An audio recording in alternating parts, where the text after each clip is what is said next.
di UPSI ini Prof, kami hasil penyelidikan kami sebahagian besarnya adalah berbentuk produk pendidikan. So untuk itu sesi perkongsian yang berbahagia Prof pada pagi ini dan juga pengalaman Prof sendirilah yang terlibat secara langsung dalam menggerakkan pengkomersialan sama ada di peringkat KPT ataupun UTM dan UTHM sendiri, saya merasakan amat bertepatan lah dan amat bermakna lah buat kami semua dalam usaha kami untuk mendepani pelbagai cabaran bagi kami merealisasikan pengkomersialan hasil penyelidikan di UPSI. So itu sahaja seringkas daripada saya. Akhir kata sekali lagi saya ingin merakamkan ucapan terima kasih kepada yang berbahagia Prof, rakan-rakan pensyarah serta tim RMIC yang dapat bersama pada kali ini. Dengan itu saya sudahi dengan wabillahi taufik wal hidayah. Wassalamualaikum warahmatullahi taala wabarakatuh. Terima kasih Dr. Arman. Okay, terima kasih Profesor Madian Dr. Nojan, pengarah RMIC UPSI. So saya rasa tak apa melengahkan lagi masa. Okey, saya menjemput Prof Syahir untuk memberi webinar, memulakan webinar kita pada pagi ini. Okey, dipersilakan Prof. Okay, Assalamualaikum warahmatullahi wabarakatuh. Terima kasih saya ucapkan kepada UPSI lah kerana jemput saya. Jadi untuk makluman semua, saya ni adalah salah seorang daripada adjunct profesor UPSI. Jadi kita ni dengan UPSI ni dah lama lah, dah ada sikit sebanyak sejarah dia. Jadi saya berbesar hati lah kerana dapat bantu dalam kapasiti yang ada dan juga untuk dalam bidang yang diperlukan lah. Jadi secara ringkasnya apa kita akan buat, kita akan spend dalam 20 setengah jam on the content and then selepas tu kita discuss lah. I think what is more relevant is all of you bertanya soalan, berbincang yang kita share all the practices yang ada. Okay, tajuk yang telah diminta oleh pengurusan UPSI iaitu research daripada fundamental to commercialization. Okay, next. Oh, ni kena buat full view ni, dia mode dia kena presentation mode ni. Kalau tidak nanti dia scroll jadi penat ni. Dia tengok atas tu, atas belah kiri tu, atas ada tak? Supaya dia ni. Bila kita present tu, view tu dalam bentuk dia present. Ada tak? Okay, alright. So introduction sikit preamble and summary of content saya. Okay, next. Okay, first of all kita nak tahu why. Kita nak tahu Malaysia scenario ni macam mana. Yang laju sangat. Okay, back satu slide please. Okay. Jangan play, jangan control manually. Dia ada function dia. Okay, alright. So kita nak tengok the why. Okay. This is the why lah. It's a normal process sebenarnya untuk all academician dalam perjalanan career dia. Benda tu is about creating value lah. So you have value that you create, you have value yang you nak bawa keluar campus. So you have recognition. It's a natural progression in career. Ia adalah seorang subject matter expert tu akan mendapat ganjaran lah. Mendapat ganjaran in terms of value creation itu. Kita juga nak share rezeki kita. Kita juga gunakan pengkomersialan. Kenapa kita buat kerja-kerja pengkomersialan ni untuk berkongsi rezeki, untuk menjadi bebas daripada keperluan untuk mencari research funding yang selalunya bertukar-tukar mengikut tema. RMK 11 lain, RMK 12 lain. So kita boleh gunakan duit tu untuk sponsor student, untuk further kita punya research, kita sponsor pelajar, postgraduate. So berbeza dengan bila kita buat commercialization ni, kalau di barat, kebanyakannya mereka duit tu untuk peringkat awalnya memang dikembalikan semula ke dalam entiti di mana mereka melakukan research lah. Sebagai dia adalah sebahagian daripada proses apa kita panggil, proses perkembangan center itu sendirilah. Okay, alright. So next please. So untuk Malaysia senario, kita boleh ke sebagai akademik, kita kena faham dulu fundamental dia. Boleh tak kita monetize? Bila sebut monetize ni, adakah monetize untuk apa, bagaimana? So Malaysia ni boleh tak? Okay, next. So kita tengok Malaysia Education Blueprint 2015-2025. Okay, next. Kita tengok dalam buku lembayung ni, warna lembayung, kalau bahasa Inggeris dia warna purple, dia ada satu buku khas endowment dengan wakaf. Okay, endowment dengan wakaf. Okay, next. So dalam buku lembayung ni kita nampak nombor 1 ni kita ada apa kita panggil research and conversation di bawah tu. Kotak purple kotak lembayung tu belah kiri tu idea tu. So benda tu adalah satu benda yang normal, satu benda yang memang dianggap betul keperluan. Memang ia satu keperluan sehingga mana dia diletakkan di dalam buku di dalam buku panduan institusi pengajian tinggi lah. Kita nampak situ research funding, spin-off company, commercialization, incubator. So ini normal. Okay, next. So kita tengok juga untuk strengthening academic career pathway dalam leadership dengan development. Kita nampak di situ bahawasanya memang, okay, next slide. Kita ada 4 laluan tu yang telah digarapkan oleh kementerian di mana experience practitioner tu merupakan satu laluan normal.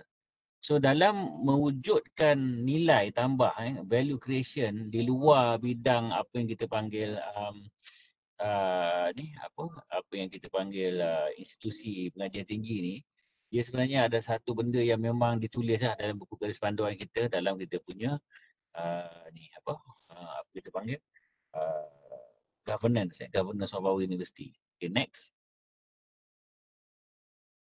Okay, dalam MyRA pun ada. Dalam MyRA pun apabila kita buat benda ni, dia sebenarnya menyumbang kepada aspek spin-off companies, MyRA, IP, licensing, lab services dan sebagainya. Okay, alright. Next. So kita tengok juga in terms of undang-undang, Laws of Malaysia, bawa Akta 574 dengan kenesaan. Kita tengok juga untuk public dengan as a public servant, kita pejabat awam, kita ni memang akan tidak dibenarkan di bawah Seksyen 168 tu untuk berniaga. Okay, next. So kalau kita translate benda tu, semua pejabat awam tidak dibenarkan tidak dibenarkan mengambil bahagian dalam apa-apa perniagaan. Membagi bahagian dalam perniagaan hendaklah diseksa dengan penjara setahun ataupun didenda ataupun kedua-duanya sekali. Jadi benda tu in terms of pejabat awam tak boleh. Okay, tetapi kita di bawah Badan Berkanun kita boleh dengan syarat kita memohon kebenaran pekerjaan luar. So in terms of legal tu nak buat commercialization ni boleh tapi dengan kelulusan universiti. You tidak boleh mendapat apa-apa pendapatan di luar daripada gaji hakiki you. Itu memang dia punya syarat lah. Okay, next. Okay, kalau kita tengok Akta 605 pula, statutory bodies ni kita lah sebagai Badan Berkanun. Kita tengok situ untuk akademik tu kita benarkan dia buat income generation, compensation dengan syarat dia inline dengan KPI yang ditetapkan oleh universiti dan merupakan salah satu daripada tugas yang telah diberikan kita telah berikan dipanggil tanggungjawab. Jadi contohnya apabila kita telah mengambil laluan tadi tu dia adalah sebenarnya tanggungjawab itu. Dalam laluan tu ada tanggungjawab untuk dia mengkomersialkan. So dia telah menjadi tugas rasmi dia. Terus selagi mana pengajaran dari research KPI dia tidak terganggu, kebergunaan term dia guna sini, kebergunaan ahli akademik itu tidak terganggu lah. Okay, next. Okey, untuk peraturan ni kita nampak sini seorang pegawai boleh mengambil bahagian dengan terlebih dulu mendapat kebenaran bertulis dari ketua jabatan. Menjalankan mana-mana aktiviti dilaksanakan. Jadi kalau ikutkan sini mengambil bahagian dalam apa secara langsung tak langsung perusahaan komersial, pertanian, perindustrian semua tak boleh. Mengusahakan mendapatkan upah apa-apa kerja pun tak boleh. Sebagai pakar memberi keterangan secara percuma ataupun dibayar upah pun tak boleh. So semua ni tidak dibenarkan dengan syarat ada kebenaran bertulis. Okay. Next. So di bawah Seksyen 23 juga, kita juga kena hati-hatilah di mana sini seorang pejabat awam tidak boleh menggunakan kedudukan dia lah. Tidak boleh menggunakan kedudukan dia untuk dia mendapat suapan lah. So hati-hati di sini. kita ada kena berwaspada lah. Okay, next. Okay, kalau kita tengok global example pula, okay, tengok global example pula, kita stop dulu kejap sini. Kita break sekejap untuk ada apa-apa soalan tak in terms of kebenaran kerja luar, legal dan sebagainya. Ada siapa-siapa nak tanya, boleh chat dulu sebentar ni supaya kita fokus kepada aspek tu lah. Okay. Silakan kalau ada soalan.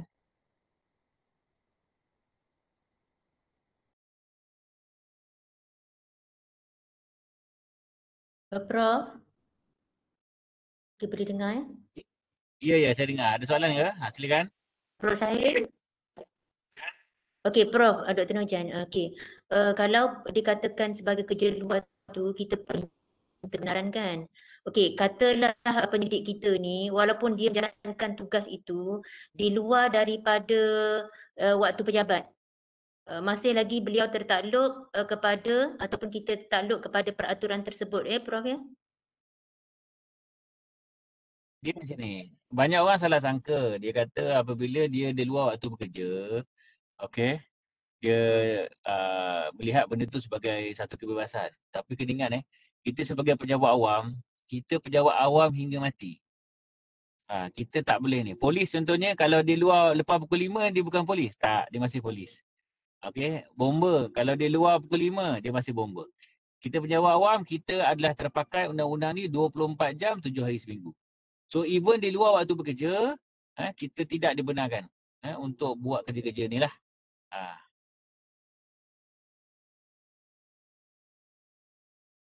Okey, Prof. Okay, ada soalan lagi? Okay, kalau ada chat pun boleh. Alright. Ada, just nak share, ada pejabat awam yang ni lah, ada pejabat awam yang bertanya saya lah, kalau macam tu tak boleh lah berniaga, saya kata. Dia kata kan, kalau macam tu tak boleh lah berniaga. Jawapan saya senang je. Janganlah berniaga. Janganlah jadi pejabat awam. So itu je bahasa mudah dia. Sebab kita dari segi legal memang kita tidak dibenarkan. Sebab kita tidak ada isu-isu integriti, isu kebergunaan itu terganggu. Okay. Kita tengok example global. Okay. Kalau kita tengok sini, ini adalah top-top university in the world yang telah berjaya lah mengkomersialkan. Kalau tengok sini MIT, MIT dia telah buka 26,000 company lah. Dia ada, dia membenihkan lah. Dia membenihkan 26,000 company, dia ada 2 trilion dia punya turnover. ETH Zurich, dia buat Get Your Guide, 1 billion valuation. Kita tengok Stanford, Coursera, 1 billion. Kita tengok Melbourne, dia buat cochlear implant untuk golongan yang orang kelainan upaya. Dari segi pendengaran, orang yang ada masalah pendengaran. So dia punya revenue dia lebih kurang 1.24 billion setahun. Okay, next. So ni tadilah ni Get Your Guide ni dia macam Grab juga. Tapi dia adalah ETH Zurich punya. So dia sebab 1 billion dia punya value, valuation dia services saja. Dia perkhidmatan, dia bukan produk. Dia adalah perkhidmatan online di mana kalau nak cari apa-apa aktiviti, tour dan booking dan sebagainya, dia akan uruskan lah. Sekarang ni dah banyak orang dah booking online kan. So kita booking macam ni. Dia macam booking.com, macam Agoda, macam tu lah. Right, next. So ni Universiti Melbourne tadi tu, dia memang dia buat implant lah, implant cochlear. So setakat ni dah hampir 1 bilion lebih lah dia punya pendapatan dia setahun setahun, bukannya terkumpul. Okay, next. I think luar biasa tengok Coursera ni, kan kursus-kursus percuma, Coursera dan sebagainya. Ni sebenarnya adalah Stanford punya lah. Sorry, MIT punya tadi. So these are all the services. Dia tak ada produk per se, dia hanya platform. Okay, next. So ni contoh saya letak link kat belakang macam mana dia artikel-artikel ni macam mana Stanford menjadi a billionaire factory. So orang kata kalau jadi billionaire datang Stanford. Because universiti dia mempunyai ekosistem yang amat baik yang membolehkan siapa saja yang join, pensyarah, student, postgraduate student, graduate student untuk mendapat akses kepada peluang-peluang untuk menjadi entrepreneur. Okay, next. Okay, ni David Cheriton, dia adalah Stanford lah. Dia adalah pensyarah paling kaya di dunia. Aset dia 6.9 bilion. Dia masih lagi pensyarah, dia masih bawa Honda dia. Kalau nak jumpa dia, pergilah ke Stanford. Dia adalah, kalau Honda dia adalah tu. So dia masih lagi kekal sebagai pensyarah. Dia tak minat untuk buat duit lah. Dia buat research and then research tu dikomersialkan oleh student-student dia. Okay, next. So kalau semua ingat ini adalah Profesor Kim dengan Mabok tak tahu macam nak sebut ni. Rene lah sebut lah, Chan and Rene. So kalau semua ingat dulu kita pernah sebut pasal New Blue Ocean Strategy, Blue Ocean Shift, kan, the Blue Ocean. So ini adalah pensyarah dia lah. Pensyarah yang buat. Dia masih lagi mengajar dekat INSEAD, dia masih lagi profesor. Dia mengkomersialkan apa? Mengkomersialkan buku. So buku dia lah. Di mana even kerajaan-kerajaan sekitar dunia, satu dunia pun memainkan peranan dalam mempromosikan dan menggunakan buku dia. Okay, next. So ini satu contoh lagi, Michelle Natson ni saya ambil contoh ni kenapa? Sebab dia mirip-mirip kepada UPSI. Okay, dia menghasilkan buku-buku. So macam Profesor Michelle ni dia ada 45 buah buku yang memang terlaris di dunia lah. Dia top 100 books, children book of all time. Kalau nak tengok nama universiti dia pun macam tak pernah dengar. Bukan MIT, Stanford, bukan Oxford, bukan Cambridge. Tapi Lesley University US. Jadi dia punya buku yang terbaru ni, The Library Lion. Jadi buku ni laku, laris. Buku kanak-kanak. So dia ini mengkomersialkan lah. Inilah produk dia. Okay, next. Okay, ini contoh yang contoh saya ambil contoh terkini lah. Tim ni, Profesor Tim ni, dia adalah imunologis kat Harvard. Jadi dia ada treatment lah untuk COVID. Jadi dia jadi billionaire lah because saham syarikat yang diwujudkan untuk menghasilkan treatment COVID tu digunakan oleh semua hospital-hospital. Jadi dia saham dia naik dan dia jadi billionaire lah. Okay, next. Okay, so kita tengok macam mana nak buat. Okay, how do we monetize our expertise? Next. Okay, first of all, kita kena tengok the myth lah yang tadi tu, the myth of meaning. Bila sebut produk ni is something that produced oleh labor or effort. Dia adalah something being produced. Kalau tengok situ, the word Latin tu kan, produce. So kalau tengok situ, is a service or an item, physical, virtual, cyber, anything yang dihasilkan dan dia boleh jual. Is sold at the price. So it's made available to the consumer use. So consumer boleh pakai. And then to satisfy desire or need the customer. Mesti ada satisfy something lah. And then dia ada manufacture, dia stock, transport and advertise lah. And then sold. So this is what the product. Bila kita sebut sebab commercialization of product tu, dia bukannya hanya benda-benda fizikal. Dia benda-benda yang kita boleh jual. Itu bahasa mudah dia lah. Okay, next. Okay, next silakan. Okay, so the myth of market ni, mitos pada pasaran ni, orang kata ada value of death, kita kena cross the value of death, kita kena cari duit. Yes, there is some kind of value of death, tapi disebabkan kita bergerak daripada the consumer, daripada producer side, daripada research. So kita research ni, kita tak tahu industri perlukan apa, kita buat research, and then untuk kita commercial research tu, kita baru nak cari apa maksud kita buat research. Tapi kalau kita mula daripada the demand side, the consumer side, kan, you akan tak perlu lalu value of death. You memang bermula dengan something yang memang consumer perlukan. So untuk pensyarah, untuk penjawat awam di Institut Pengajian Tinggi dan sebagainya, untuk masuk market ni, produk and services ni yang best align to fill niche yang sedia ada. And then you ada new value proposition. You bukan produk baru, you bukan bawa something yang baru. Okay, contoh Google. Google tu dia daripada Stanford. Dia tidak ubah search engine. Okay, search engine dah ada. Masa tu ada Alta Vista, masa tu ada Netscape, okay, masa tu ada Yahoo. So dia masukkan Google, dia masuk niche sedia ada tapi dia bawa satu new value. Sekarang ni bila mencari search engine, dia mencari based on algorithm baru. So that is how you masuk into a niche market. You will not create a new market. Lepas tu, it is not 100% novel and utilizing technology on top of that. Lepas tu, if you have a monopoly, okay, Kalau in terms of regulatory and technology mode, sebenarnya jangan berharap benda tu lah. Okay, it is false monopoly because you ada regulatory ni.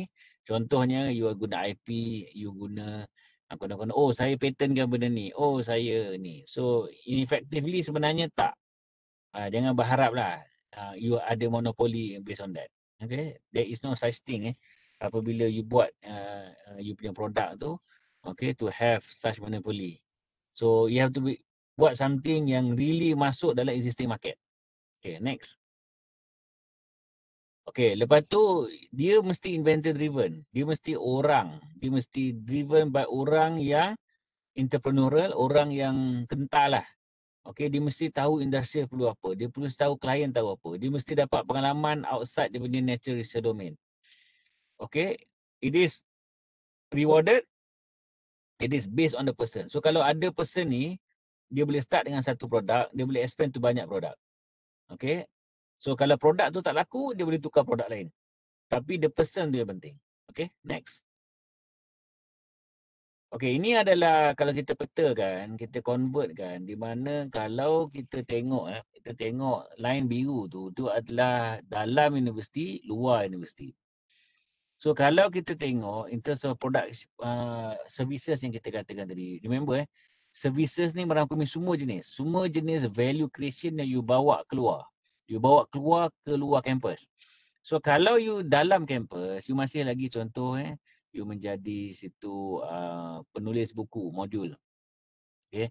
Tapi kalau you menjual buku teks, buku teks dalam universiti, di luar universiti, dia masih lagi hijau. Tapi kalau you menjual buku best-selling writer, you di luar sana.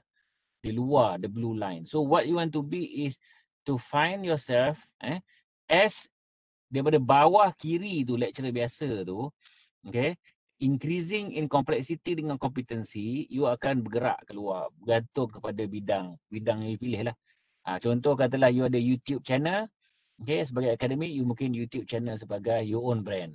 Kalau you mungkin you jadi book writer, mungkin daripada textbook, university textbook, you jadi kepada best selling writer. Kalau you speaker, kat luar sana you are being paid to be paid to speak. So line merah tu is what we call time independent individual dengan time independent scalable. So maksudnya apa? Contoh kalau you jual buku you tu dijual even waktu you tidur. Buku you tu dijual waktu you tidak buat apa-apa. So it is independent of you sebagai orang. Kalau you jadi speaker, jadi trainer, jadi consultant you tu as a consultancy tu dia bergantung kepada you. Masa you still ada 24 jam, you still have limitation. So it is time independent. Tapi kalau you ada startup, you ada spin-off, you ada consultancy company, you ada consultancy team, so team tu boleh bergerak tanpa you. You boleh berada di beberapa tempat serentak. You sebagai lead consultant, you ada you punya specialist consultant, mereka boleh pergi all the different market. All the different market independent of you. Itu maksudnya. So you want to be independent of in time of yourself and also di luar sana lah. Okay, next. So kalau tengok situ, the same methodology kita boleh apply daripada luar universiti ke dalam universiti. If you boil down activity commercialization ni, it is the creation of value, revenue. Maksudnya you tawarkan something, then you dapat bayaran. So kalau kita tengok line merah tu yang paling basic sekali postgraduate, undergraduate, maksudnya orang datang ke universiti, masuk ke universiti untuk dapatkan sijil, dapatkan kompetensi, dapatkan knowledge, dengan sebagai gantinya dia bayar. So dia dibayar, dia membayar, universiti dibayar untuk value itu, yang value itu create dalam kampus. So what you want to do is you want to create value di luar kampus dan teruskan proses dibayar itu. So as you move up daripada bawah, paling basic sekali sebagai pensyarah, you akan mengajar apa semua. Then you up sikit, you jadi external reviewer ke, dapat duit sikit honorarium ke, dapat speaker ke, you naik consultancy, buat training, you buat innovation, buat produk, you buat spin-off. So as you go up in terms you increase you punya kompetensi, you increase you punya experience, you akan explore according to you punya domain lah. And then dalam kotak biru tu you akan nampak ada macam-macam lagi lah. the services yang ada. You ada all the laboratory services kalau you nak buat, the testing, the lentil, you nak buat training, you nak buat sales of publication, jual buku, jual servis. Macam Dr. Fazli Habidin kan. Dia menjual perkhidmatan. Perkhidmatan dia untuk bantu orang buat research, tulis paper, student graduate on time, and Dr. Rocket dan sebagainya. So, all these are product, all these are commercialization. Because the skill set datang daripada you. So, as you move up, you improve lah in terms of you punya. Macam tadi lah, dia tak lagi dependent on you. If you have a very good YouTube channel, you monetize the channel, you tidur pun orang tengok you punya video. So, it's independent of you doing the work. Okay, alright, next. So then you have to map yourself juga. You nak target ke mana? Who's your main consumer of your product, of your services, your expertise? Is it your peers? Contoh ni, apa saya buat ni, yang sekarang kita tengah berlangsung ni adalah peers. You are my peers, so saya bercakap tentang commercialization. So sebagai ganti dia, I create value to UPSI. Nanti UPSI bagi saya honorarium sikit. So that is peers. And then kalau people ni, general public yang orang awam lah contoh macam tadi Michelle Natson. Kalau you private, you buat sistem, you buat klien-klien ni semua orang swasta. Kalau public is government lah, you buat policy, awareness, white paper dan sebagainya. So dalam tu you ada macam-macam, ada consulting training. So why kita nak map? Because the strategi yang kita nak tackle orang awam tak sama dengan nak tackle rakan-rakan universiti. Nak tackle orang government tak sama nak tackle dengan swasta. So you have a different flavor, you're gonna have different. Fazilah Kamzah dia tackle lain. Contoh dengan konsultan-konsultan dekat KPMG, cara dia tackle motivation. Okay, kalau you tackle untuk company untuk buat team building, tak sama kalau macam you tackle sekolah-sekolah. Okay, so this help focus your energy, focus your time untuk you duduk. Okay, aku nak buat apa ni? Aku nak komersial apa? Siapa aku punya market? Macam mana aku nak buat? Because you tak mampu nak buat semua serentak. Tak mampu. Okay. Sebab tu kalau kereta Proton, dia buat target market ni. Dia tak akan buat kereta yang macam mahal macam Ferrari. Ferrari pun dia tak kisah nak buat kereta murah because target dia lain. So this is your targeted consumer lah. Okay, next. Okay, ni macam ni nak share. This is masterclass. Masterclass ni dekat online class you boleh join. So sekarang ni knowledge ni dah everywhere, expertise dah everywhere. So bukan pensyarah aja yang boleh menawarkan value ini. Back satu slide.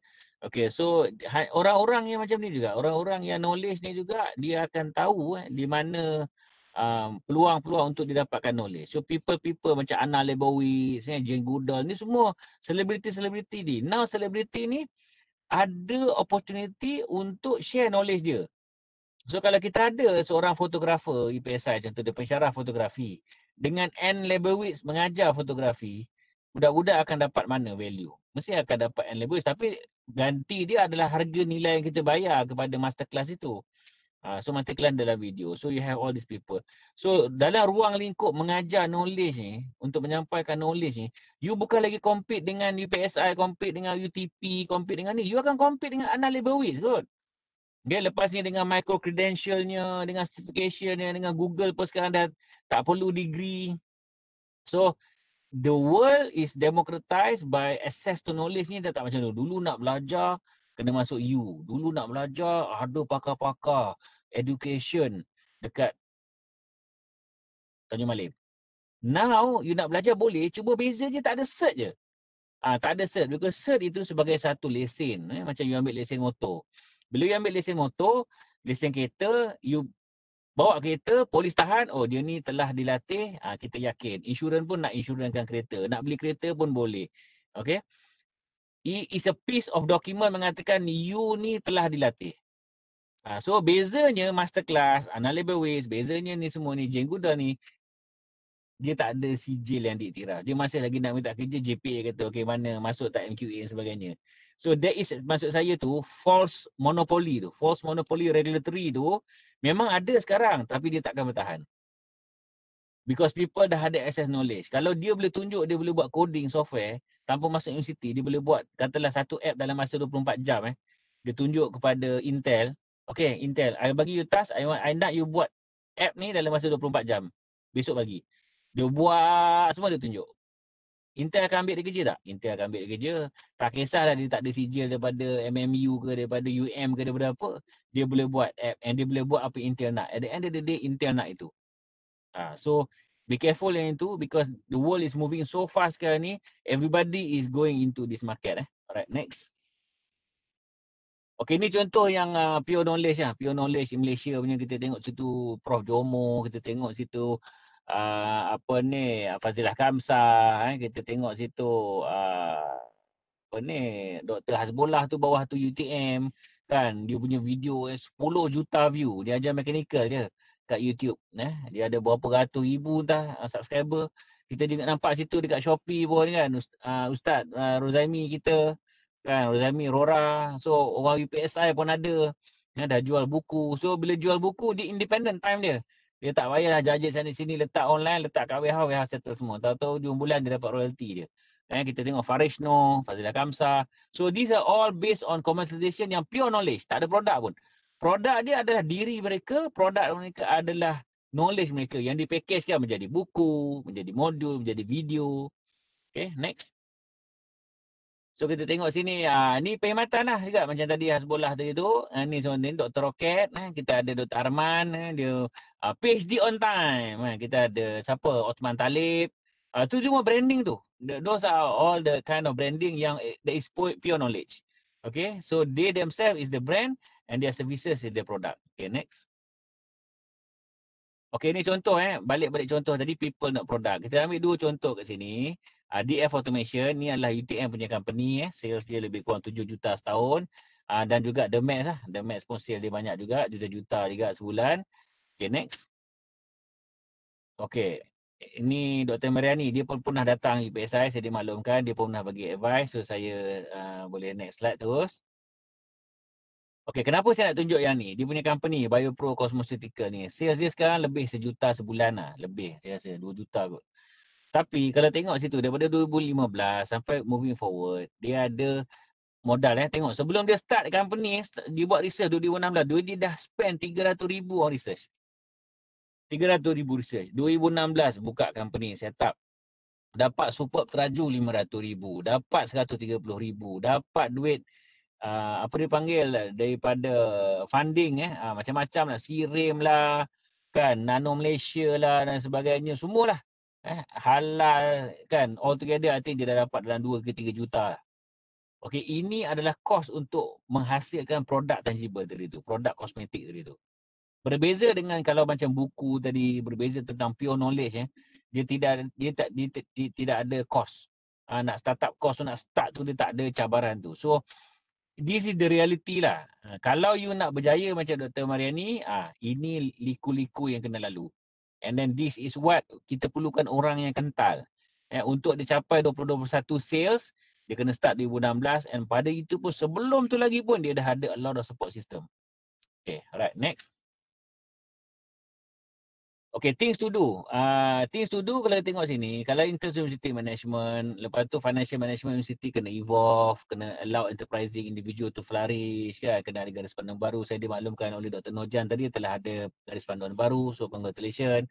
Then groom and train selected academic kan. Biasanya kena groom, train, kena pilih, kena guide orang untuk identify RMC, kena bawa dia pergi training. Lepas tu kena reduce academic burden. Mana yang mereka telah dipilih dan masuk dalam track laluan product commercialization ni biasanya tak ramai tau. Kalau 600 pensyarah UPSI, so dalam kurang 30 orang. Kurang 30 orang lah. So implement 4 track. So kita nak cari produk because bayangkan kalau 30 orang create a company, every company tu create macam Dr. Mariani 10 juta.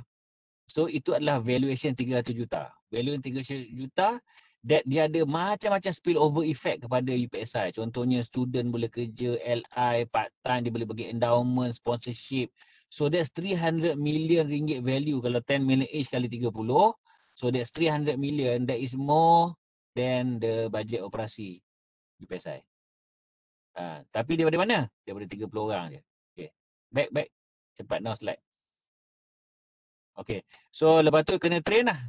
Lepas tu kena latih semua staff-staff UPSI yang lain untuk value creation outside the ivory tower lah, dia kena keluar. Sama dia consultant ke, pakai rujuk ke, apa ke. Okay. Saya dimaklumkan ada lebih kurang dekat 60 orang yang hadir. So minta Dr. Arman sharekan lah kepada yang hadir tu link. Kalau siapa nak buat, kita buat satu test lah, nak tengok orientation you sesuai tak sesuai tak untuk jadi entrepreneur ni. Ada questionnaire nanti Dr. Arman boleh share. Dan juga boleh share pada kawan-kawan lah, kalau siapa nak uji, nak test, nanti result kita akan bagi. So ni adalah satu test yang kita tengok you punya entrepreneurship you okey tak okey. Okay. Lepas tu bila you find produk nak commercialize, biasanya you cari produk yang dah memang ada market. Lepas tu you mesti frame, you mesti lepas ni tengok industri nak apa end. Dia bukan paper, dia apa hujung, dia penghujung ni apa. Okay, lepas tu kita tengok situ your ivory tower tu you kena keluar daripada Menara Gading tu, kena keluar pergi jumpa industri. Lepas tu kalau you baru nak berjinak-jinak, you mulakan dengan training. Konsultasi dulu, bercakap dulu, biasa kan. Test jadi usahawan. Betul Arman, thank you. Lepas tu nak assess, you kena solve masalah. Because remember, you nak create value, orang nak bayar you. Dia nak bayar apa? Apa value yang dia dapat? Lepas tu yang paling penting antara ini, mesti ada social capital. You mesti social capital. You tak boleh cengeng-cengeng, you kena senyum, kena baik, kena tolong orang, kena friendly, kena you punya value in terms of your social tu kena ada. Kan, orang kalau if have the bad experience with you, they will not call you again. Lepas tu you kena invest duit you. Kalau you dapat konsultasi tu into the venture, build your brand, build your proper professional punya Facebook profile kalau you nak, you kena bergerak lah. And then kalau you ada student yang join dia punya enterprise ni, treat dia orang because they are your future customer, they are your current worker, they may be your business partner. Lepas tu you acquire knowledge yang strategi. Dapatkan all the knowledge strategi. UPSI akan ada budget untuk hantar staff di training. Lepas tu seek funding, cari funding. Ada macam-macam funding ada. Ada MPDC funding ada NTRS ada, MOSTI ada, Kementerian Usahawan ada.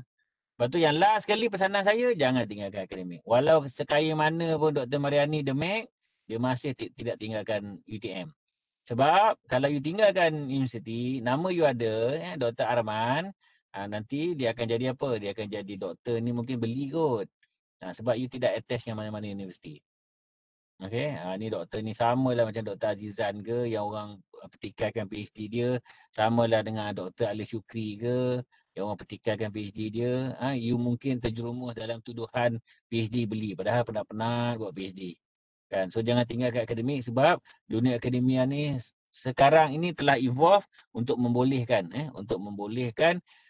you melaksanakan entrepreneurship ni lah. Okay, next. Habis dah aku ni. Ni some references you boleh klik lah nanti, image credit sebagainya. Saya serahlah kepada moderator kalau ada apa-apa soalan, nak bertanya, nak berkongsi ke. Saya pun akan cuba bantulah insyaAllah. Okay, itu saja. Saya serah kembali kepada moderator. Okay, terima kasih Prof. Syahir. So kepada rakan-rakan sahabat-sahabat kita ni yang join program pada pagi ini, so ada juga daripada UMK ni sebenarnya Prof. Okay, Dr. Asrul saya jemput juga. Dr. Nasrul pun ada juga tapi tak tahu lah dia sempat join sebab dia orang Jumaat cuti. Okay. Kelantan cuti. Betul. Sama lah ni, saya pun cuti je ni. Kan. So kalau ada apa-apa soalan, so ada tak apa-apa soalan sahabat-sahabat kita nak tanya Prof. Syahir mengenai macam mana daripada research kepada commercialization. So macam mana sekarang ni kita bukan sahaja kita nak buat research, kita nak publish saja, kita sekarang ni kena fikir bagaimana kita nak generate money to university. So macam tu, macam mana nak jual diri kita tu supaya produk kita, ilmu kita yang kita dapat ni kita boleh share dekat community dan macam Prof. Syahir cakap tadi, kita dapat balik duit masuk ke dalam universiti lah. So ada tak sahabat-sahabat semua dalam lebih kurang 70 orang ni? Kalau segan boleh chat je kan. Mungkin ada yang tak pakai tudung ke apa ke. Chat je lah. Tanya soalan. Boleh tanya direct. Yes, boleh tanya direct. Sila.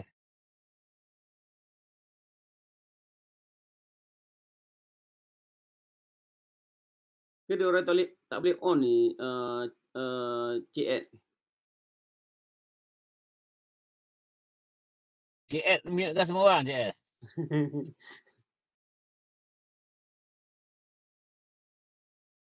setting awal tu untuk unmute.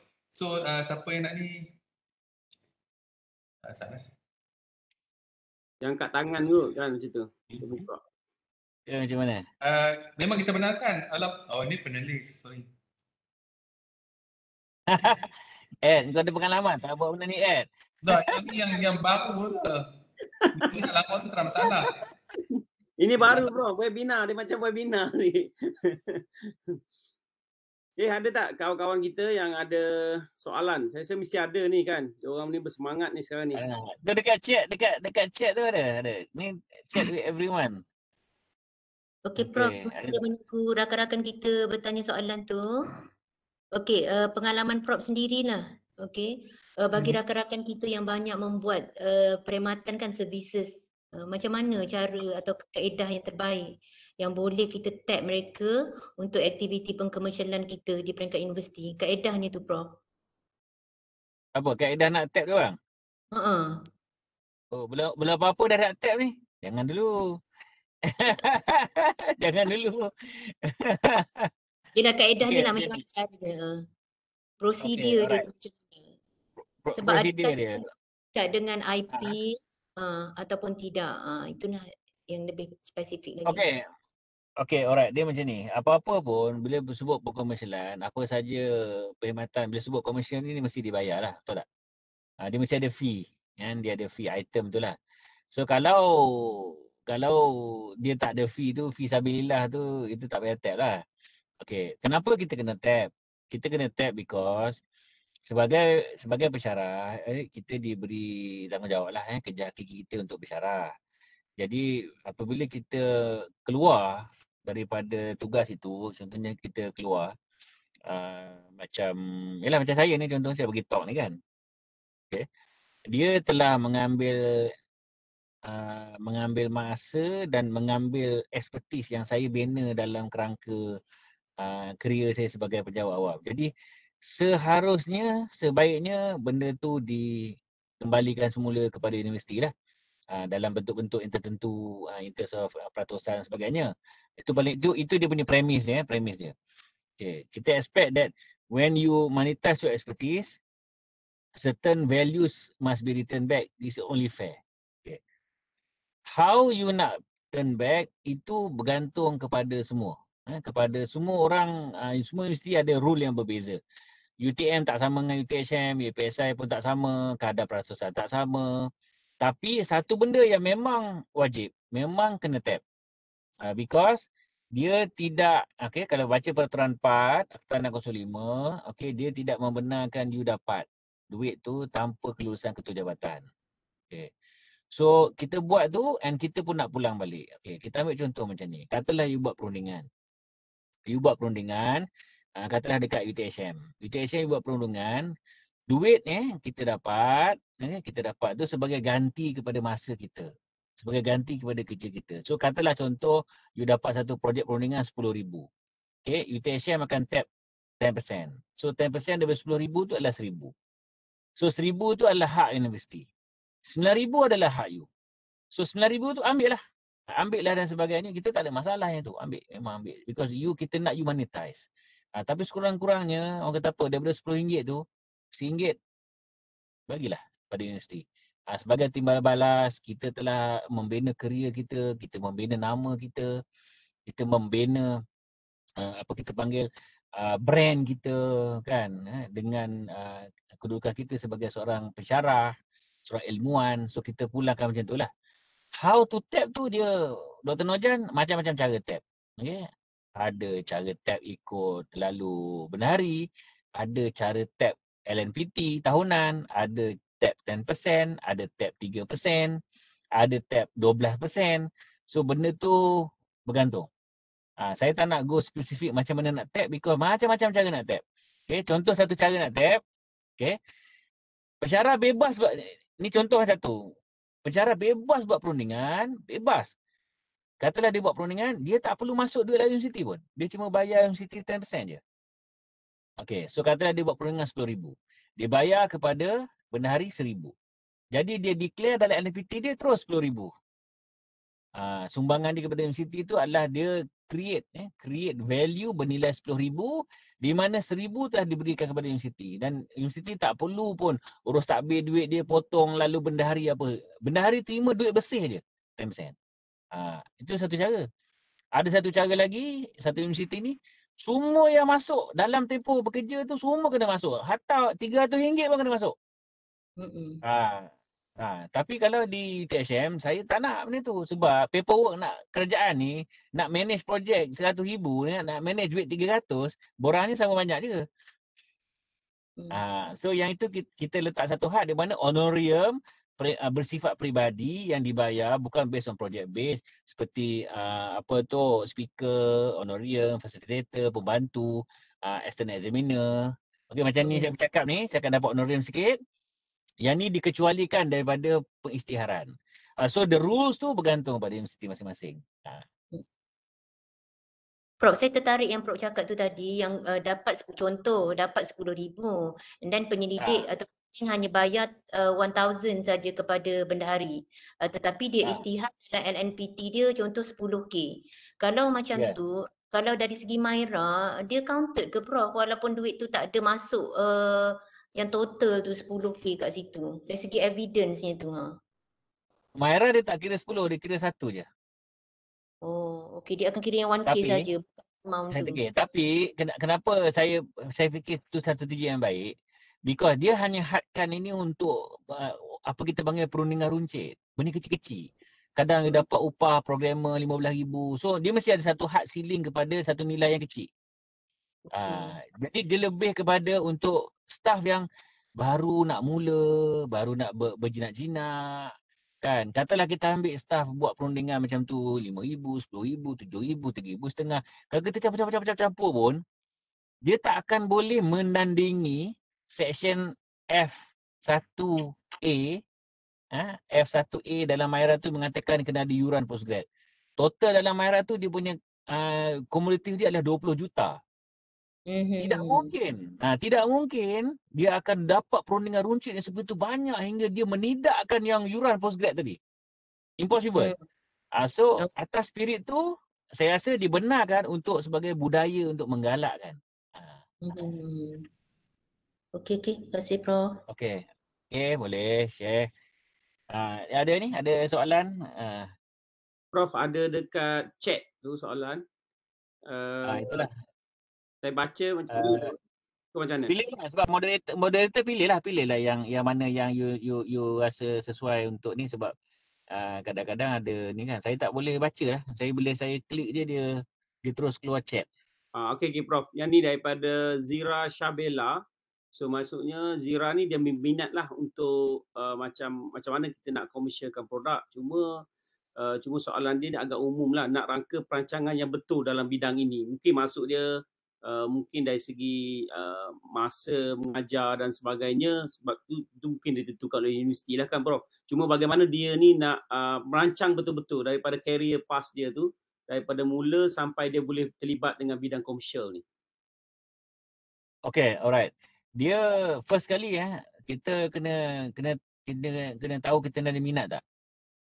Minat tu kena ada. Okay, bukanlah kata kita masuk jadi pensyarah terus ada minat. Kadang-kadang minat tu datang kemudian. Ada orang minat dah jadi profesor madya baru dia minat. Ada orang awal-awal dia minat. Ada orang bila dah profesor baru dia minat. Okay. So first of all kena minat. You fikir seriously. You berminat tak benda ni? You ada the entrepreneur tak? Mungkin kecil-kecil dulu biasa jual kuih kan. Tengok parents pun jenis peniaga kan. So bila you dah ada minat, okay, then baru the first step lah. The first step is, okay, you nak apa? You nak training, you nak meniaga apa tu kena? You jual produk, you nak bercakap, you nak apa dia tu? Minat satu. Then minat apa? Ada orang dia minat buat produk, minat jual tapi dia tak nak bercakap. Ada orang dia minat bercakap. Macam Fazli dia boleh bercakap, dia boleh bagi talk, dia boleh tu, dia boleh ni. Dr. Arman pun dia boleh bagi talk,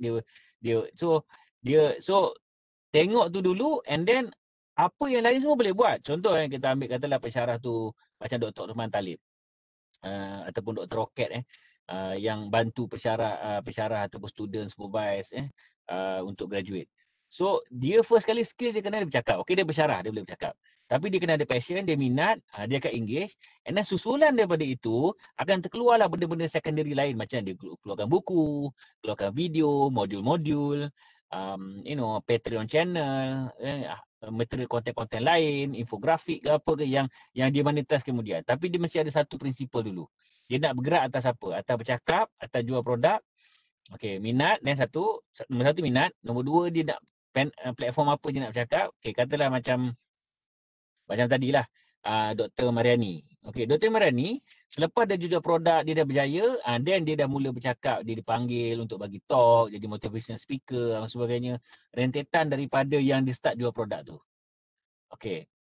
Bila tanya nak susun macam mana, susun ni macam itu.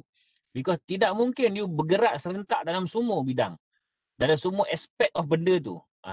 Jadi sekarang ni Dr. Mariani telah dipanggil oleh universiti bagi talk, jadi adjunct profesor.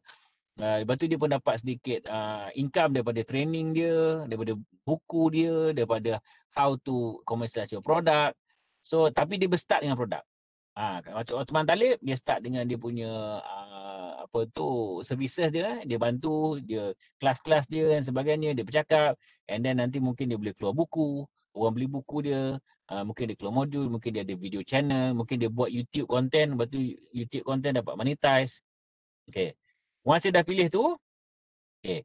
And then you nombor 3, you tengok apa yang ada. Ni sekarang ni bila saya cakap tadi minat satu, dia is not dependent on product.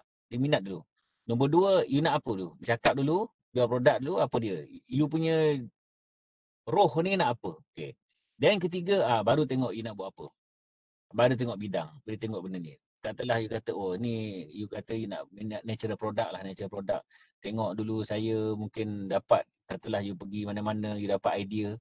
Dia dapat idea tu, macam produk tu, then you buat research. And then bila you buat research tu, research you kena pilih ni. Kalau you mohon grant FIGS, grant dalam, grant apa semua, mesti ke arah produk tu. Ke arah yang you nak bina tu. You tak boleh kejar, okay keluar TV RMK 11 pergi buat benda ni. RMK 12 pergi buat benda ni. Oh kita buat ni. You nak fokus ke pakaran you, contoh natural product. Lepas tu ada grant air, you pergi buat grant air. Lepas tu ni ada grant pasal, tak boleh. You kena from day one lagi, you dah ada plan. Macam contoh Dr. Hasbullah, dia baru dapat ilham, umur dia dah pesara kanan, dia dah nak pergi mohon Prosemadiyah, baru dapat ilham, baru dapat idea nak buat YouTube channel, baru dia monetize punya content. So dia sebagai expert in terms of mechanical engineering.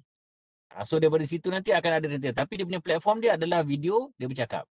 Video training. So he's a trainer by the value creation tu lah. So bidang apa? Oh dia tengok dia, bidang mechanical ni tak ramai orang buat. Okay, dia buat mechanical. So nombor 3, tengok nak buat apa, bidang apa. And then nombor 4 tadi tu, you dah menjurus lah. So every your effort, your masa, your time, your training ke arah situ. Lepas tu katalah universiti you dah ada laluan, pilih laluan perkhidmatan. You kena, you ada, remember, you ada reality career sebagai penjawat awam. You masih lagi kena mengajar. You masih lagi kena tanda kitab peksa, buat kitab peksa, MQA, OBE, COPA. Itu semua jangan abaikan. Itu still you laksanakan, itu adalah amanah you. Tapi on the side, you mula bina you punya, dia panggil your career. Through that line. So by the time contohnya ada pensyarah, bila dia dah nak pencen ataupun dah buat 40 plus, dia dah ada dia punya brand ni, dia boleh decide untuk relax. Dia dah tak ada lagi nak bergasak, berebut, mohon FIGS apa semua. Dia ada dana dia sendiri, dia ada group dia sendiri, dia ada this industri yang dia serve, yang sebenarnya dia tidak perlu penat lah, bahasa benar tak perlu penat macam orang lain yang baru nak mula. My slide is available. Nanti Dr. Arman will share to whoever yang ni. It's okay, boleh, no problem. Menjawab ke Sabila soalan tu? Soalan dia kadang pendek tapi huraian itu sempat berdiri antara dua khutbah. Saya rasa menjawab tu Prof. Terima kasih banyak Prof atas pandangan tadilah. Okay, ada sahabat kita juga Prof. Saya tak tahu Dr. Chan ke Prof Chan ni. So dia ni dia teaching Mandarin 10 tahun di FPTA, thinking of commercialize Mandarin online courses or textbook or storybooks, but macam mana dia nak dia kata macam mana nak buat step by step, lebih kurang yang tadi jugalah, cuma ni lebih spesifik kepada courses. Dr. Chan, ni hao. Okay. So, dia macam ni tau. You are native speaker. Lagi senang yang nak buat duit dah. Tu tengah cakap. Kita tengok Kiresh Mandarin with Kiresh. Lepas tu Dr. Zazah Mandarin. Bersiapa-siapa you tengok YouTube. You tengok dekat dalam Instagram, TikTok. You ada this. You boleh carilah. Okay. To be honest, itu paling senang. Kenapa? Because dah ada orang buat. Okay. First thing you nak buat, okay, you go through all the internet tu, cari semua Google, cari semua yang local punya trainer. Yang saya dah ingat dalam kepala lah, sebab dia ada dalam kita buat case study ni ada beberapa yang really stand out. Satu Cikgu Zaza Mandarin dengan satu lagi Kiresh yang nama dia lebih kurang Indian. Cikgu Zaza Malay lah, Melayu. So, the first thing you need to do, you kena buat market study. So, you Dr. Chan, I assume Chan bukan Chan Chiming Okay. So Dr. Chan, you are native speaker kan, native speaker Chinese. So you ada advantage itu. Okay. Cuma the way kalau you tengok yang Kiresh tu ajar dia tak ikut the conventional cara, because yes, you ada yang official cara pergi kelas Mandarin, follow ini, sekolah Mandarin dan sebagainya, memang ada. You ada Duolingo Duolingo, you ada cara, you ada contoh macam-macam cara. There's a lot of cara. Tapi the way Kiresh buat, the way Dr. Zazah buat, dia buat kelas tu pendek-pendek, dia buat kelas tu interaktif. Sekarang zaman TikTok, sekarang zaman Instagram, gambar, very visual. Lepas tu dia bagi a lot of, the way dia ajar is not the conventional cara dulu belajar. Saya ingat dulu kalau Pinyin kan, anak saya belajar Mandarin kan, dia macam sebutan-sebutan dia lah. So what will happen is you join dulu. Dr. Chan, you kena invest sikit duit, okay, nak belajar. Macam saya kata tu, pivot to the market. Pergi join kelas ni, cari semua Kiresh, Cikgu Zaza, cari semua yang ada, join semua, take note macam ni dia buat. You join because yalah, maybe you boleh kata you banana kot, kan, you tak reti cakap Mandarin or whatever, you boleh kata lah, tapi you join untuk apa? Untuk tengok macam ni dia buat, what is the platform dia guna, macam mana, apa strategi. Okay, then you make a map. Actually you boleh there's a lot of courses dalam YouTube yang mengajar you macam mana you nak follow orang lain punya business. Right now dah ada orang lain jalan, you follow. First thing to do untuk semua orang, apa bidang sekalipun, tengok dulu leader buat macam mana. Once you dah tengok, you dah jalan, you get the feel of it, first kali you nak test, you suka tak suka. Because once you dah entrepreneurial ni, dia every day is today. You kalau dengan klien, dengan apa semua, you tak boleh lambat, you kena on time, you tak boleh lepak-lepak, because you ada komitmen kepada people who pay you for your value. Okay. Try dulu. Suka tak suka? Suka ke aku berkomunikasi ni? Aku suka ke macam ni? Macam saya ni kan, hari Jumaat pagi. Ada orang tak nak buat macam ni. Dia kata hari Jumaat aku nak relax. Saya tak. Because I feel it's my tanggungjawab as ekosistem ni, saya buat. So, you need to suka dulu. Try dulu. Suka tak? Okay, try and then follow sebiji macam ni orang buat. Okay, once you dah dapat the hang of it, trik dia adalah to offer something, satu cara yang orang lain tak buat. That's how you win. You will not win by starting terus dengan benda baru. No. You win by running the race. If you don't run the race dengan orang lain, you tak akan tahu how the race is being run. Okay, you run. You akan kalah, obviously. Tapi as you run, many times, you learn. And then once you learn, aku nak offer benda ni macam ni. Yes. So simplify macam tu lah. That's how they do it lah. Kiresh offer dia skip semua all the Pinyin. Dia terus pada conversational Chinese. Saya tengok. So express juga lah. Okay, lagi ada soalan Rahman? Okay, terima kasih Prof. Betul, saya setuju sangat dengan Prof tadi. Saya tengok macam Little Caleb kan. Saya perasan Little Caleb cara dia mengajar tu lain daripada yang lain lah kan. Mungkin itu pembaharuan yang Prof masukkan. Okey, cuma ada soalan lagi daripada sahabat kita ni. Sila.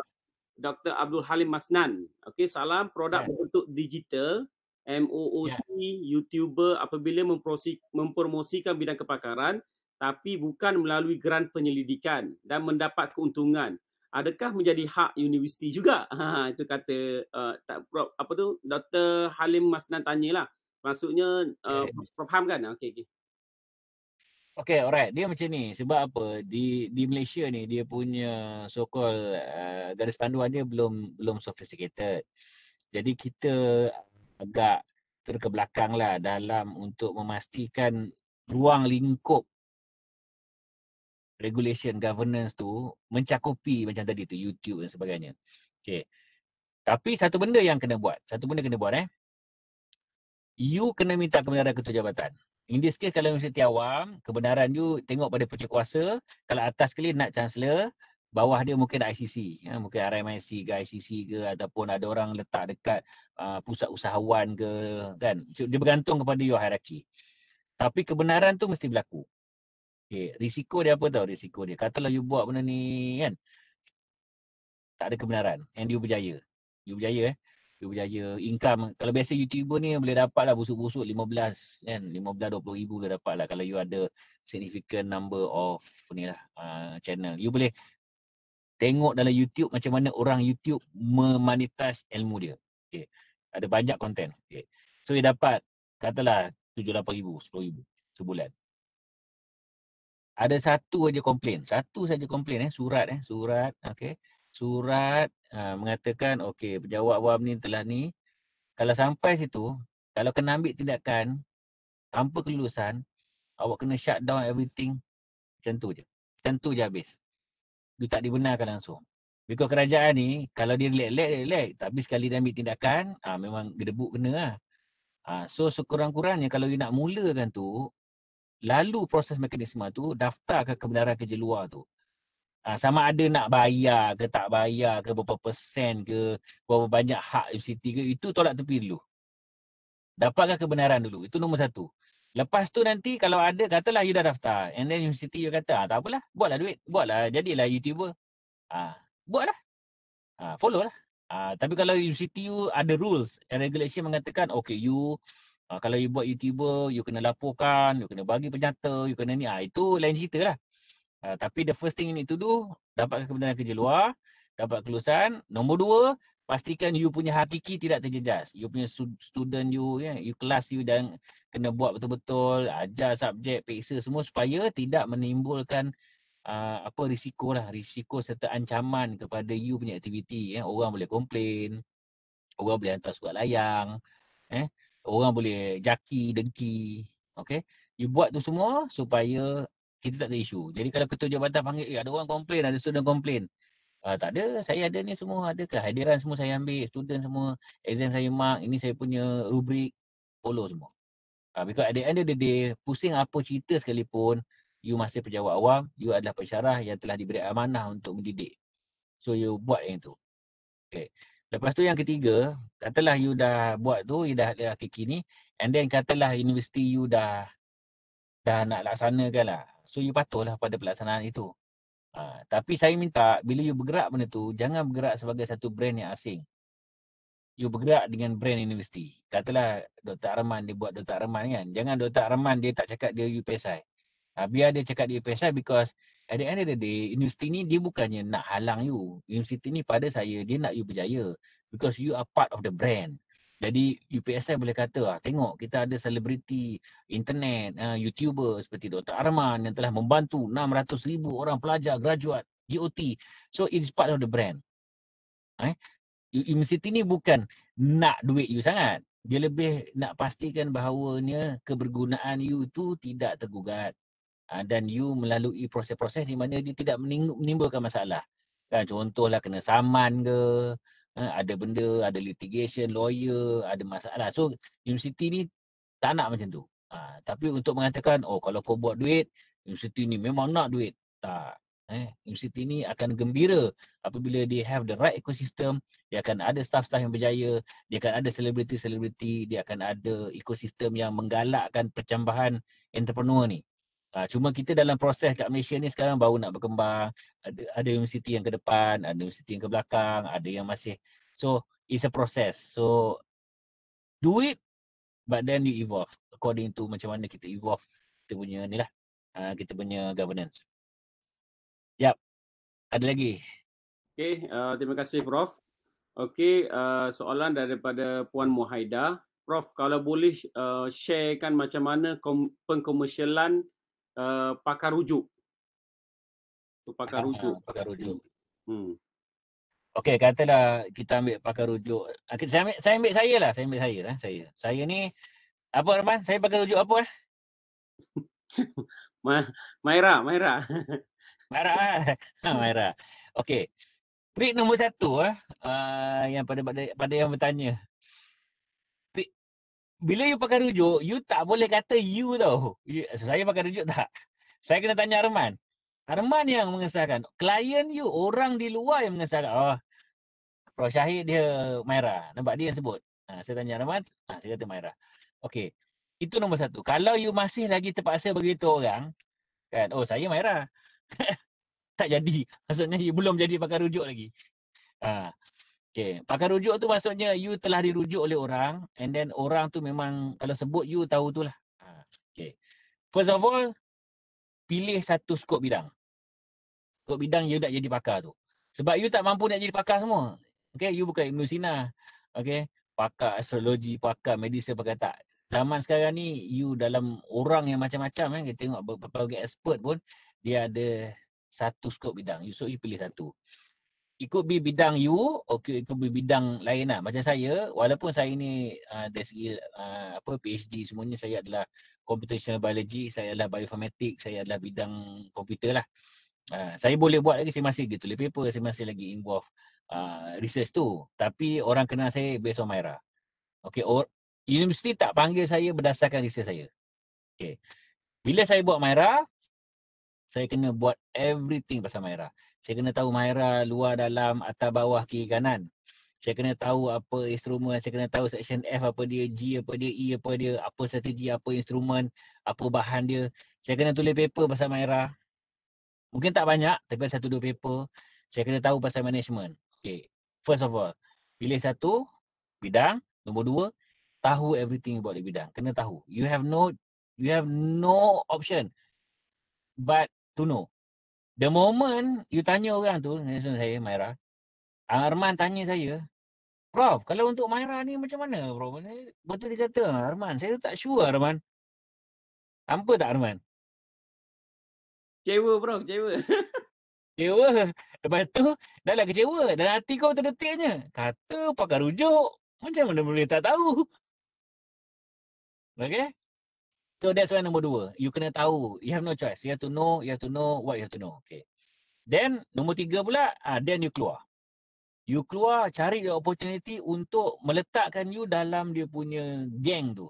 Every kepakaran ni dia ada dia punya so-called kabilah dia lah. So dalam Maira ni ada kabilah dia. Dia ada task force dia, dia ada dia punya team dia ada team auditor dia.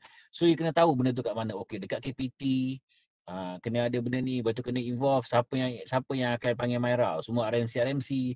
So you kena baik dengan ketua pengarah, kena baik dengan BKPI, you kena baik dengan team. So you have to be with them. So katalah contoh kita ambil pakar hutan lah, contoh pakar hutan. Pakar gajah. Katalah you minat, you nak jadi pakar rujuk mamalia. So you kena tahu semua yang pasal pakar. Katalah you nak tahu pasal gajah, so kena tahu pasal gajah. And then geng-geng gajah ni kat mana? So mesti ada conference, mesti ada survey hutan, mesti ada perhutanan ada buat apa tu ekspedisi, bidang, paper, siapa buat research, conference. So kita bersyarah ni kita ada platform, conference, seminar. Join semua, kenal. Hello everyone. Business card kena bawa. Okay. So masa zaman COVID tu kena buat business card. So you have to be where the people is and then barulah orang boleh rujuk you. Kalau they don't know you, they don't rujuk you. They don't see you, they don't rujuk you. Okay. Kalau you tak tahu, they don't rujuk you. You kena tahu. You have no choice. So if you now become part of the kabilah, then they will know among themselves. So kalau macam saya dengan Prof Syed Hassan UKM, dia Maira juga. Dia tak tahu apa-apa, dia tak sure, dia tak ingat tanya saya. Saya pun tanya dia, saya Prof Hamir tanya.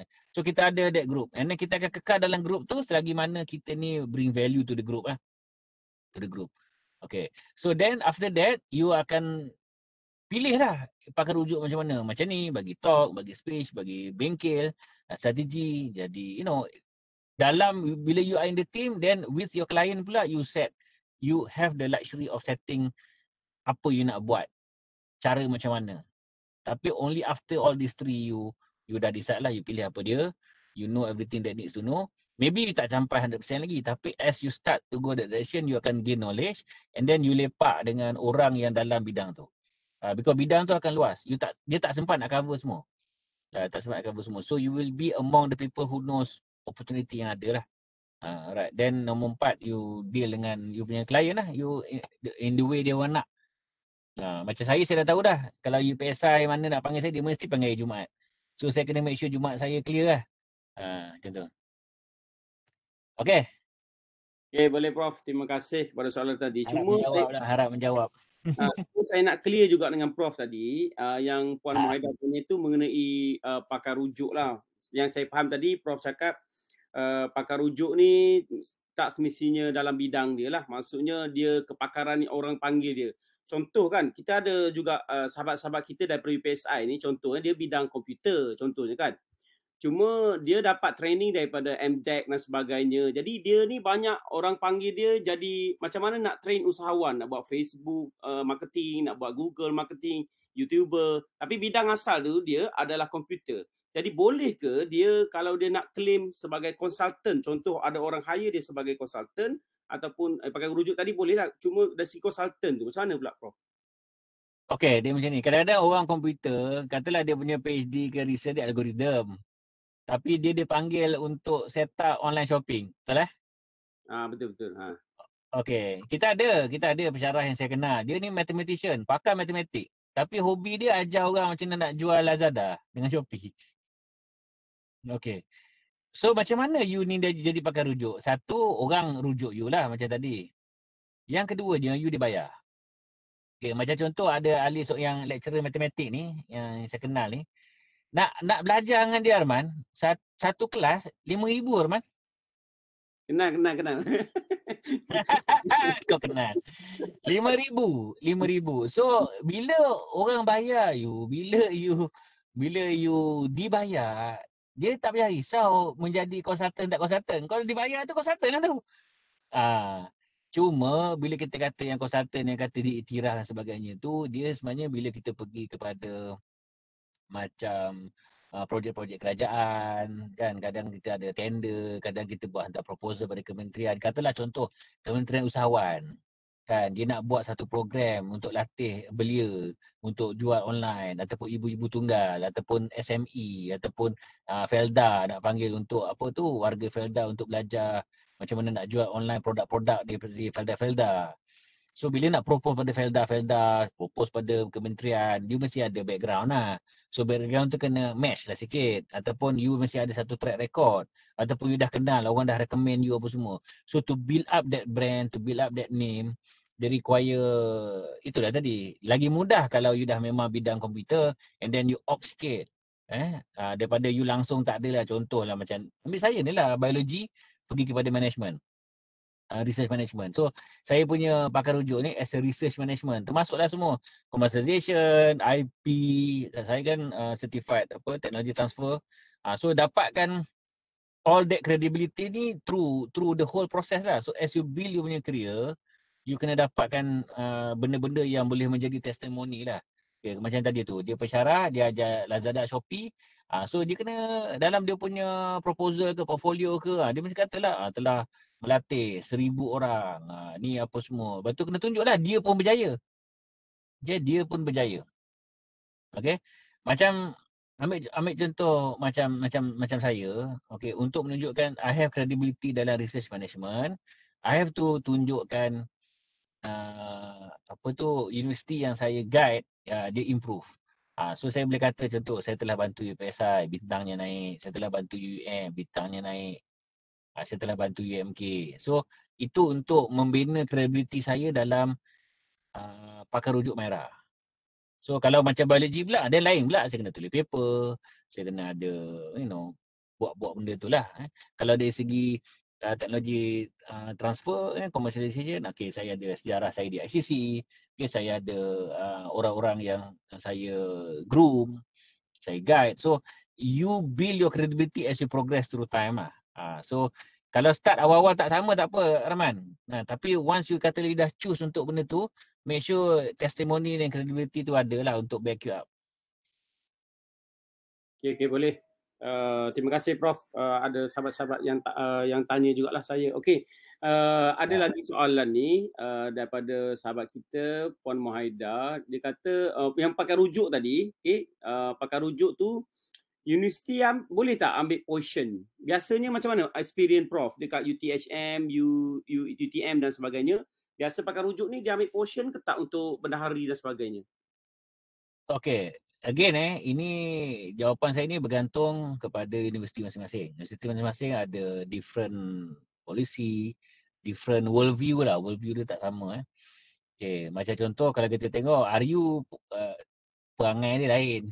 Compare dengan TU, MTON, TU. Lepas tu social science macam UMK, macam UPSI, dia akan ada different approach lah.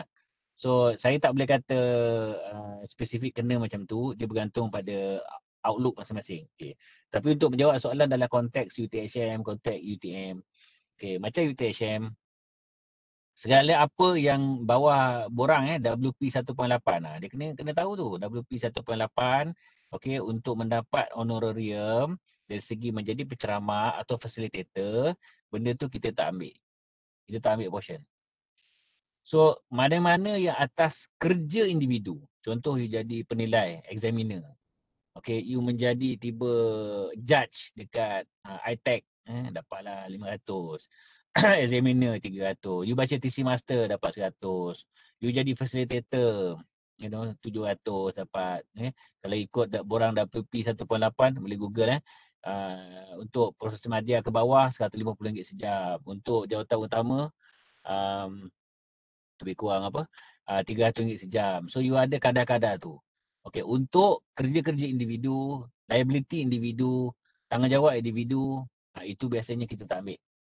Because kalau macam tu kan, kenapa? It's not because kita tak nak duit tu. It's about the what we call the operational, the governance responsibility tu banyak. Sebab you kena isi borang, kena claim duit masuk bendahari, kena pulang balik, bendahari kena masuk ledger, ledger kena bayar, kena buat. Jadi di proses kewangan tu semata-mata nak dapat 100.5. Taklah. Okay, so that is what we call operational punya pragmatism lah. You want to be pragmatic dalam tu. So kita ambil benda-benda apa? Benda-benda besar-besar. Itu pun kita pecah. Okey, mana-mana projek kerajaan yang memerlukan lesen kewangan kerajaan, kita park dekat holding. Mana-mana projek perundingan yang tidak memerlukan lesen kerajaan, nilai dia kita panggil mid value dekat dalam kita punya ICC. Kita ada perundingan runcit, kita ada yang tak runcit, kita ada STU, kita ada yang duit masuk bendahari. So our sistem tu kompleks untuk kereta macam-macam. So dia tidak ada mengatakan okey satu rule, one ring to rule them all, tak ada. Dia ada sistem yang sophisticated, dia ada pelbagai cara. Contoh kalau you ada startup company, kita akan ada 24 startup company, kita akan ada 24 cara kita tap duit. Mungkin some startup lebih kurang sama. Kalau macam startup IT mungkin lebih kurang sama. Tapi startup management tak sama.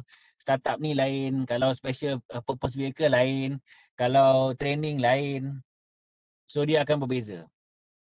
Because that implies the complexity of the matter lah. So kita tak nak layan.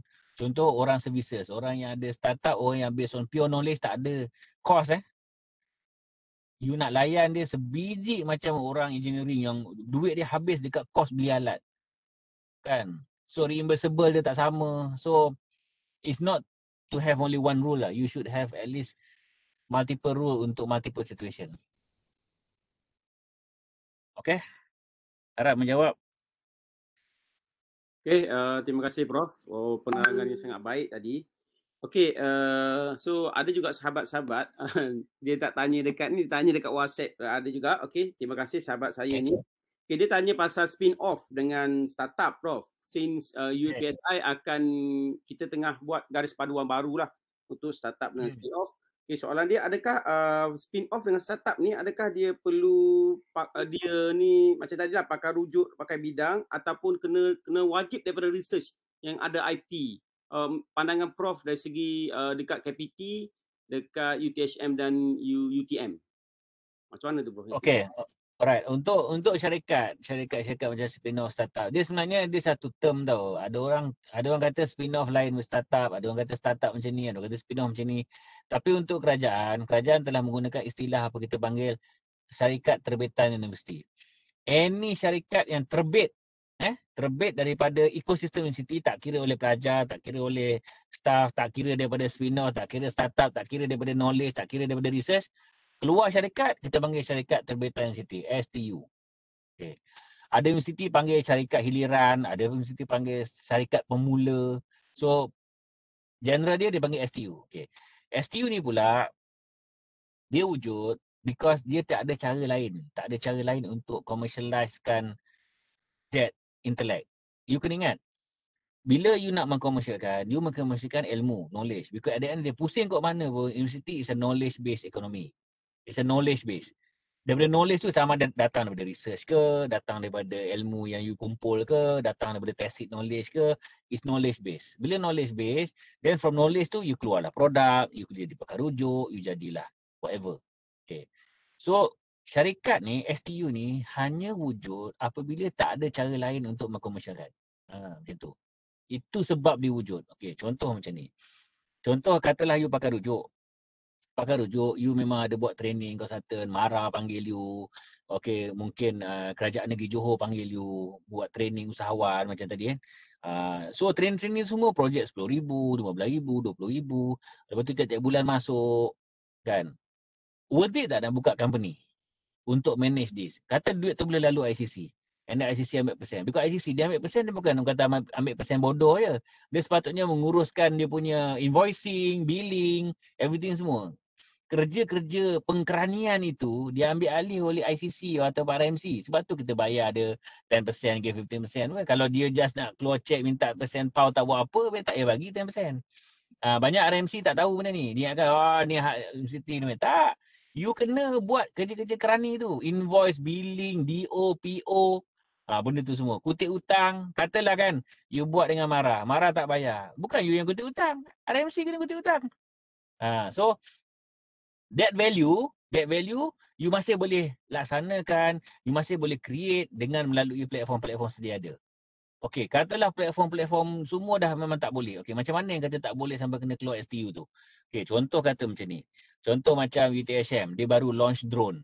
Dia ada satu kakak drone. Kita masuk Malaysia book record. Drone paling terbesar kat Malaysia kita boleh angkat 200 kilo. Bayangkan Azia yang terbang. Okey, Azia terbang Kereta terbang Azia terbang. Nak move forward, nak commercialize benda tu, dia tak boleh UTHM. Tak boleh. UTHM tidak boleh mengkomersialkan produk tu. Dia mesti ada satu platform. Platform ni apa? Mesti ada syarikat.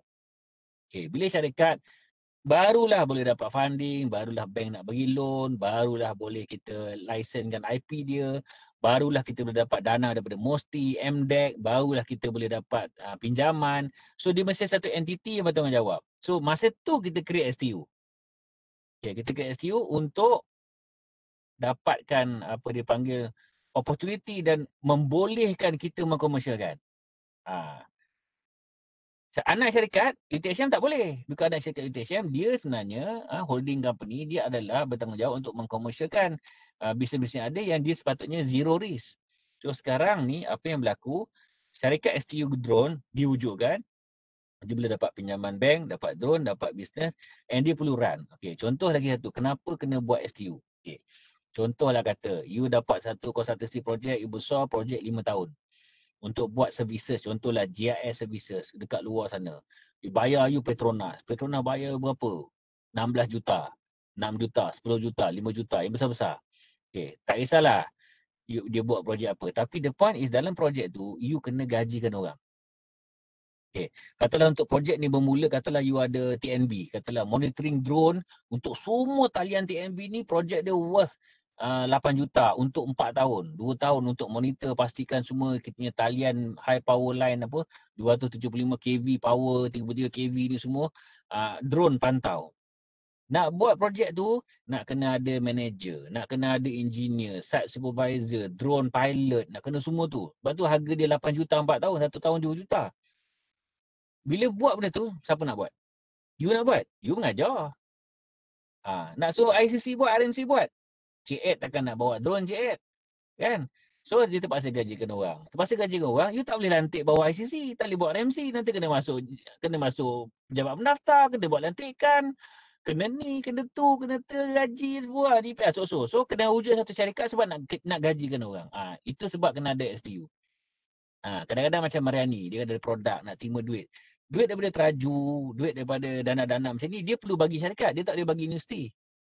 So you kena ada. So dia mesti sampai satu peringkat di mana you tak ada jalan lain, you terpaksa buka syarikat. Yes, then you buka STU. Tapi selagi mana you rasa boleh, because nak run syarikat ni nanti kena bayar company secretary, accountant, SDN, SSM, kena buat pelaporan, nanti kena audit. So kalau you tak nak benda tu, you rasa you boleh run, you run. Tapi kalau you rasa you dah boleh fly dengan STU because ada keperluan yang mendesak itu, you jalan. Okay, harapnya menjawab. Okey Prof, terima kasih. Cuma Prof cakap tadi 10% tu contohlah kan, contoh kami mungkin akan buat melalui apa tu UPSI Holding. Katakanlah let's say UPSI Holding nak ambil 25% daripada orang kata daripada pesyarah dapat duit tadilah. Mungkin 25% tu sepatutnya mungkin maksudnya pesyarah tu macam Prof ada bagi cadangan juga sebelum ni kan. Maksudnya pesyarah tu mungkin dia nak belajar mengajar keusahawanan tadi, YouTuber dan sebagainya tu, maksudnya marketing tu mungkin dibuat oleh UPSI Holding. That's why dia ambil 25% kan Prof. Apa pandangan Prof pasal contoh macam tu. Semakin besar dia ambil. Dia kena ada tor dia lah. Because you are paying them for something. 25%. Paying for what? Kan? Because kena ingat, bayar pada holding bukan bayar pada UPSI. Okey Prof. Holding bukan UPSI. Dia anak syarikat kan? Dia nak syarikat. Dia adalah satu platform untuk digunakan untuk mengkomersialkan. Dia wujud sebagai platform. So bila platform dia ada servis. Servis dia apa? Dia kena ada tor dia. So dalam garis panduan UPSI kena tahu okey apa perkhidmatan yang ditawarkan oleh UPSI. So kalau tak ada perkhidmatan, kami tak buat apa-apa. Kami keluar invoice je. So adakah invoice tu keluar invoice tu bernilai 25%? Kalau projek 1 juta, 250,000 keluar invoice. Okay, Prof. Faham. Maksudnya TOR tu kena jelas lah kan apa perkhidmatan dan sebagainya yang diperlukan. Okay, contoh macam ni. Contoh UTSM. UTSM through STU, dia bayar UTSM direct 4% tau. 4%. Terus bayar. Maksudnya holding syarikat tu tak ambil pun 4%. 4% tu kalau katalah projek 100,000, 4,000 bayar UTSM. So daripada 25% tu berapa persen pergi UPSI? Tak tahu kan? Okay, faham Prof. Nampak itu. Alright. Kita baru nak bangunkan itu Prof. So dapat idea sikit lah macam mana kita nak tak apa. Jangan pressure. Nanti Dr. Jazimin naik darah tinggi. Sampai ke Prof tahu. Okey Prof, soalan berikutnya, sekarang ni kami nak tengah plan untuk teknologi know-how ni Prof. Kami ni macam Prof tahulah kebanyakannya daripada social science, education, especially kan. So dekat section F tu Myra tu teknologi know-how tu dekat situ.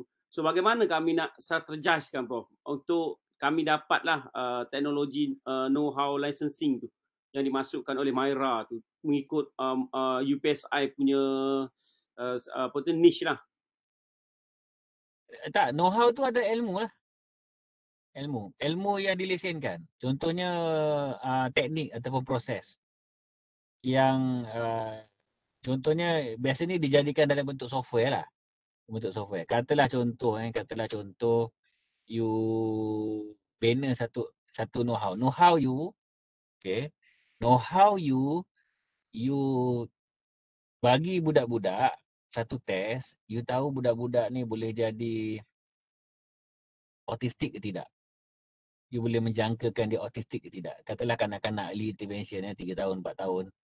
Ataupun you boleh detect katalah dia boleh autistik ke tidak. So it's a know-how yang telah dizahirkan dalam bentuk ujian. So ujian tu you lesenkan kepada syarikat luar. Contohnya Little Khalif ke apa ke. Nampak So apa-apa know-how yang dibentukkan sebagai satu solution kepada satu services, itu dilesenkan. So Little Khalif akan pakai semua you punya know-how ni untuk contoh nak ujian adalah IQ ke, autism ke, behavior ke, macam tu lah. Alright. So dia mesti UPSI ni pensyarah-pensyarah dia kena zahirkan know-how dia tu kepada solutions, kepada existing problem. And then solution tu as a tool, tak cerita software lah. Software ke app ke apa ke, tool, mechanism yang sekarang lesenkan kepada orang pakai. Okay, boleh pakai tool ni, kita akan pakai, kita akan update. Macam Microsoft lah, Microsoft Word tu kita lesenkan, ada end user license agreement, kita lesenkan you pakai dengan you bayar RM300 dapat Microsoft Office, you lesenkan you pakai, tapi you tak boleh modify, you tak boleh jual balik, you tak boleh, macam tu lah. That is, Microsoft Word is a know-how, macam mana nak membolehkan you tulis word processing, sebab tu nama dia word processing. Okey Prof, Alright, terima ada kasih. lagi? So ada lagi tak sahabat-sahabat semua soalan? Kalau nak tanya boleh angkat tangan, nanti kita unmute kan. Saya tak soalan. Rugi ni tak tanya Prof Syahir ni. Kan? Tak apa Amal, nanti buat lagi boleh, saya pergi tanya Malim. Nanti insyaAllah Prof, kita nak buat face to face. Cuma sekarang ni lagi. InsyaAllah nanti kita akan jemput lagi Prof lah untuk strategi dan sebagainya lah kan Prof, untuk lebih detail lagi lah. Sebab yang ni kita buat online dulu yang ni. So ada lagi tak sahabat-sahabat semua, sahabat-sahabat daripada kalau ada daripada UMK ke apa semua boleh juga tanya. Mungkin dah tak ada dah Prof saya rasa. Kalau ada boleh tulis ataupun angkat tangan, nanti kita boleh. Okay. Apa ni, kalau you all ada apa-apa nak tanya saya, you all boleh tanya dekat ni lah. Saya punya online tu ada LinkedIn ke apa ke. Email pun ada, boleh email. Boleh. Kita bantu. Saya biasanya pergi biasa ni apa, setahun sekali kan, lebih kurang kalau dulu. COVID. Betul. 2-3 kali jugalah Prof setahun. Biasa. Kan. Okey, dah tak ada dah mungkin soalan tu. So saya bagi pihak RMIC UPSI mengucapkan ribuan banyak terima kasih kepada Prof. So banyak sangat idea yang kami dapat tadi Prof daripada perkongsian tadi. So yalah sebelum ni mungkin kita tak nampak lah macam mana kita nak commercialkan kita punya knowledge kan, ilmu tu sebagai pensyarah.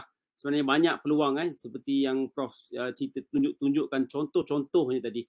So kami mengucapkan terima kasih kepada Prof. So insyaAllah ada masa kita akan panggil lagi Prof insyaAllah untuk audit lawatan tapak dan sebagainya. Nanti insyaAllah Prof. Yang tu kita tengok tengah rancang lagi. Kita tengok KPT. KPT belum keluarkan tarikh lagi Prof untuk lawatan tapak Prof. Belum. KPT tengah buat ni. KPT tengah buat RU sekarang. Okey, RU. Okey. So saya rasa setakat dulu Prof. Terima kasih banyak-banyak bantu kami. InsyaAllah kami akan jemput lagi Prof untuk next program dan projek yang kami akan aturkan nantilah. Okay, terima kasih Prof. Assalamualaikum warahmatullahi wabarakatuh. Terima kasih kepada semua rakan-rakan yang hadir daripada UPSI, UMK dengan UUM. Tapi itulah dia orang cuti hari ni. Tak ramai sangat tu. Okay, terima kasih Prof semua. Assalamualaikum.